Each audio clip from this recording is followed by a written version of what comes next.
We're here in Stillwater where Oklahoma State has defeated Kansas 42-6. Gina, this was kind of a foregone conclusion as far as wins, but still a game that the Cowboys need to continue momentum as they build towards a tough stretch run, and they might be building without one of their main cogs. Josh Stewart, what do we know about his injury and availability? Not much, which is pretty typical of Mike Gundy in the way that he handles his injuries. But obviously, Stewart got hurt on that first punt return early in the game, did not return, and a lot of guys had to kind of step up in his place. David Glidden came out, got a bunch of catches, and played probably the most snaps of his career so far. Tracy Moore got 2 big touchdown catches for this team. Even guys like C.J. Curry and Marcel Aitman and some of these youngsters had to play, and especially against a team like Kansas, it did pretty well. Well, Kansas, not exactly a tough test, and the offense, though, may not have clicked along as you would have thought they would have. Was that Kansas? Was that OSU? Did the offense take a bit of a step back today?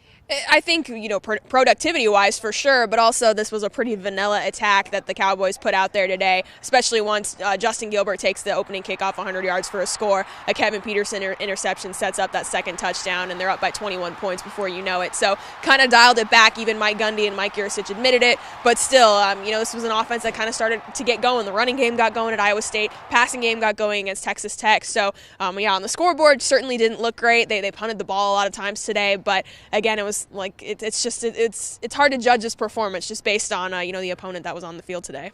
Well, and OSU goes up big, and then Kansas decides to stack the box to force OSU to throw more. And not exactly what you'd expect, but it did sort of limit OSU's run game and their balance. So offense, yeah, as you said, a little bit hard to judge. But defensively, we can look at that and say, pretty darn good day for this OSU defense. Yeah, again, a big turnover by Kevin Peterson, his first career interception. He returns at 38 yards, shows some nice moves on that play. He joked that he's a better receiver than cornerback, and so that's why he had that chance to make a big play. But, yeah, Kansas came in, ran a lot of quarterback option, and so that was a little bit different. They saw that a little bit against Iowa State, a little bit against Kansas State with Daniel Sams who came in, but, there were some times where Kansas got some yards, but some other times where they clogged it up pretty good. So they're not really going to see much of that down the stretch with Texas and Baylor and OU, but that was how Kansas decided to try to attack them, but obviously kept them out of the end zone. They got 2 field goals, missed another one, and whenever Kansas kind of put together a drive, the defense tightened up there in the red zone.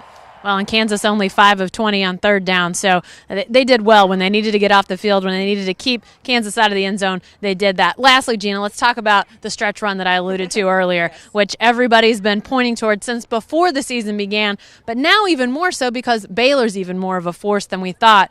Let's look at this. What is laying out there for the Cowboys in these next few weeks? Well, it's pretty simple. If this team wins out, they'll win the Big 12 again. So it's crazy to think about when this team went to Morgantown, West Virginia, and lost in late September. Everyone thought the sky was falling. They come out, don't play well against Kansas State, and now we're seeing that maybe Kansas State is better than we thought with the way that they whooped on Texas Tech earlier today. So certainly that trip to Austin is going to be difficult, but it's not quite as scary as it used to be. It used to be that nobody on this Oklahoma State team had ever won in Texas. Now it's pretty much nobody on this Oklahoma State team has lost to Texas or lost at Texas in Austin. So not quite the scary destination that it used to be, but obviously Baylor and OU, both going to be tough games, and Baylor's a top 5 team in the country, and Bedlam is always Bedlam. So it's certainly going to be very interesting down the stretch. Oklahoma State's got to play a lot better than they did today to get those wins, but certainly, like I said, it's all out there for the taking for the Cowboys, and so if they win out, they're Big 12 champs again and going back to Tempe for the Fiesta Bowl.